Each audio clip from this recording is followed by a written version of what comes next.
What's going on, everyone? Welcome back to the show.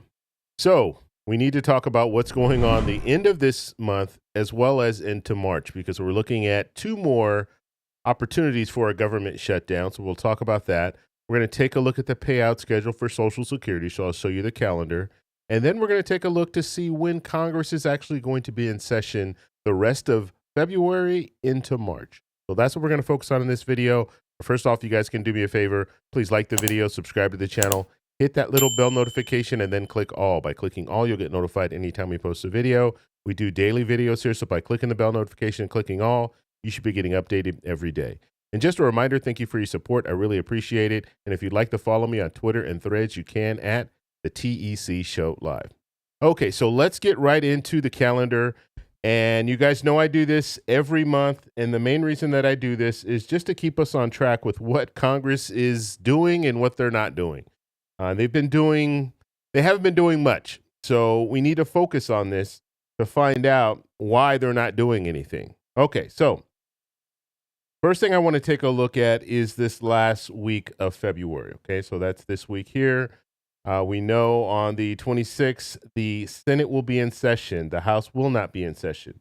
We know on the 28th, Social Security benefits will go out for people whose birthdays fall between the 21st and the 31st. So that's there. And we see that the Senate will be in session all week. Okay, so there's some things that need to get done. But what's really interesting, and I think the House is going to have to come back early because what's really interesting is when we get into March. When we get into March 1st, which is Friday, that's this week, we're looking at a government shutdown. And the reason that we're looking at a government shutdown is because we've continued to see these continued resolutions, okay? So they keep just kicking the can down the road when it comes to a budget for 2024. We're already into 2024. They should have had the budget September 30th of last year, but now we're facing another government shutdown. And so that's what could potentially happen on March 1st. And in order to avert a government shutdown, both if they want to do another continued resolution, which is very likely that's what they're going to do because they have appropriations bills that they need to pass and they haven't passed those yet. I think there's like 4 of them left. They haven't been able to pass the 4 appropriations bills in the House. The Senate hasn't taken up any of the appropriations bills yet. So they're probably going to have to do a continued resolution. This is not the way to govern, but unfortunately, this is the normal practice. So we've been seeing, even prior to the last couple of years, we've been seeing continued resolutions. They do this all the time, but they like to wait until the last minute and then do the continued resolution. So that would mean that the House is going to have to come back sometime before Friday in order to vote on this continued resolution. So we'll have to see where that goes. And so that's something we'll be focused on too. And SSI beneficiaries will receive their checks on Friday, as well as people who started receiving Social Security prior to, was it May of 97? So those people will receive their benefits as well. Now, moving forward here, and we also look on Friday, we'll have both the House and the Senate in session, but Friday is the deadline date. So that's why I'm saying we're probably going to see the House come a little sooner than Friday. They're probably going to have to come either Wednesday or Thursday in order to vote on this continued resolution bill, or we're going to have to see them in the 11th hour on Friday vote on this bill. Or if they can't come to some type of resolution, then we could see a government shutdown on Saturday and Sunday, and then maybe on Sunday they can figure out how to move forward. And then on Monday, it'll be kind of a partial government shutdown because not all agencies are going to be open on the weekend. So we could see that it wouldn't really have that much of an impact until the 4th, until Monday. Okay.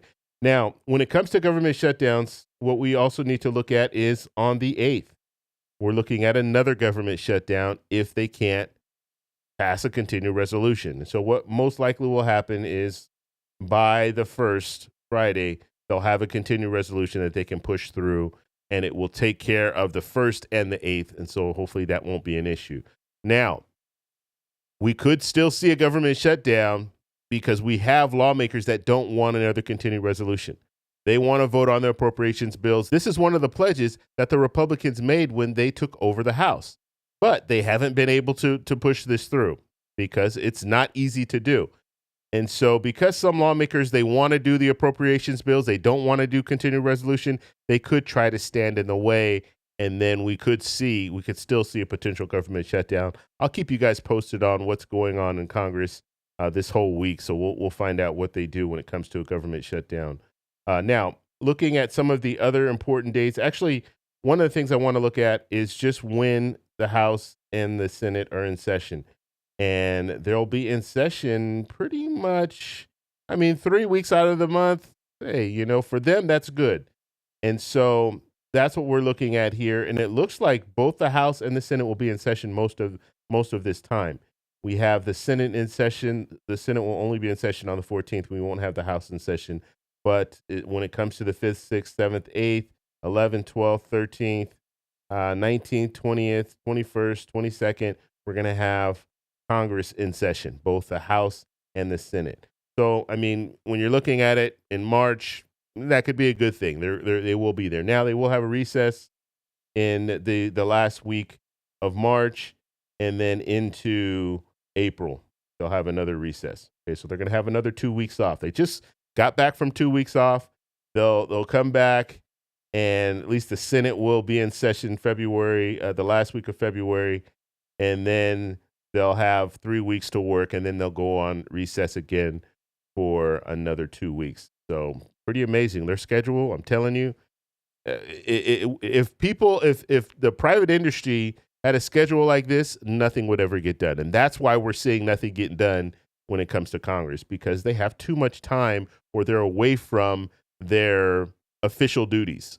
And they can say, oh, we're on recess, or we're back in our home districts, we're campaigning, we're doing this, we're reaching out to our constituents. They can say all of that, but getting things done, they can't get anything done because they can't vote on bills if they're not in D.C. So that's why it's important for them to be in D.C. So when they go on recess, they don't have to vote. They can't vote on anything because they're on recess. Okay, so checks, we'll just go over the checks real quick. So when it comes to the 13th, the 20th, and the 27th, that's when checks will go out for people receiving Social Security benefits. And this corresponds with your birth date. Okay, so I'm not going to go over all the details there. You guys should know when your checks come out, but I just want to kind of give you a heads up of when those checks are coming. And then when we're looking at April, we'll briefly go over this. When we're looking at April, checks will go out for SSI on the 1st, and for Social Security beneficiaries who started receiving their checks prior to May of 97, their checks will go out on the 3rd. And then the 10th, the 17th, and the 24th. Those are the rest of the days that checks will go out. And then when we look at the rest of the calendar here in April, that week, the first week, both the House and the Senate will be on recess, and then they will return, or at least the Senate will return on the 8th, and then we'll have both chambers from the 9th through the 12th, and then the 15th through the 19th, actually 15th through the 18th, and then the Senate will be in session on the 19th. And then guess what? We have another recess coming here. And then we'll have both chambers on the 29th and the 30th. Okay, so that is the schedule for the next 2 months when it comes to Congress. We see there are a lot of spaces in between where there's going to be time where they're not going to be in session, but we'll have to see what they do when it comes to the government shutdown. We also, another important date, let me go back to this really quickly. This date here, and I didn't mark this on the calendar, but this is the State of the Union address. Okay, so we're going to hear President Biden, the State of the Union address. What I'm going to be listening for, and I'm actually going to do a video this week sometime, but what I'm going to be listening for is what does he say about Social Security expansion. That's going to be very important because the last State of the Union, he talked about Social Security and he talked about Republicans wanting to cut Social Security. So I want to see what the follow-up is now. What are we going to be talking about now? Because at that time, it was a perfect opportunity because he got both Democrats and Republicans to stand up and applaud the fact that they did not want to cut Social Security. Well, now we need to move to the next step because the next step is reforming Social Security. And how are you going to reform Social Security? Are your plans to cut Social Security to reform it? Are your plans to expand Social Security? So I want to hear what he says next because he can talk about expansion of Social Security. And guess what? We can see if Republicans are on board for an expansion for Social Security. So I'm going to really be paying attention to that. And so mark your calendars, March 7th, that's when the State of the Union address will happen. And so I'll be tuned into that. Hopefully you guys will be tuned in as well. If you guys have any questions, let me know down below. If you like this video, please give me a thumbs up. Please subscribe for more, and I'll talk to you in the next one. Bye. This Congress can't pass gas, and he needs to run against a do-nothing Congress. And I think that can give them some traction that he did not have before. But maybe they could get Rudy Giuliani to be speaker. We know he can pass gas for sure. But this was almost comical.